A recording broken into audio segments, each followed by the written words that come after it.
Invitation cards తయారు చేయించడానికి వెళ్ళినప్పుడు ఒక కార్డు ఫస్ట్ తయారు చేసి ఇస్తారు.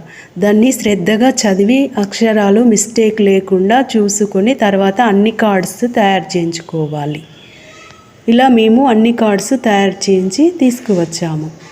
ఇలా విడివిడిగా వస్తాయి. వీటిని మనం ఫోల్డ్ చేసుకొని ఒక కార్డు లాగా తయారు చేయాలి.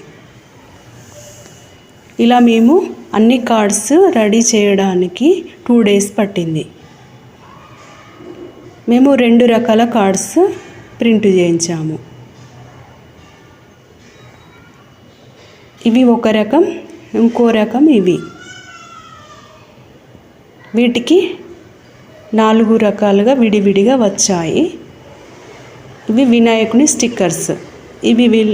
ఇవి ఇలా ఫోల్డ్ చేసి తర్వాత వినాయకుని స్టిక్కర్స్ అతికించాను. అన్ని కార్డ్స్ ఇలా తయారు చేసుకొని పసుపు, కుంకుమ, గంధం వేసి కొంచెం సెంట్ వేసి కలిపి వాటర్ అవసరం అనుకుంటే వాటర్ కూడా వేసి కలిపి కార్డ్స్కి 4 మూలలుగా ఇలా అప్లై చేశాను. ఇలా అప్లై చేయడం వల్ల అంత శుభమే జరుగుతుంది. మనకు ఎవరైనా కార్డ్స్ ఇచ్చినప్పుడు ఎవరి తొక్కని చోట వేయడం కానీ లేదా పారే నీళ్ళల్లో వేయడం కానీ చేసుకోవాలి.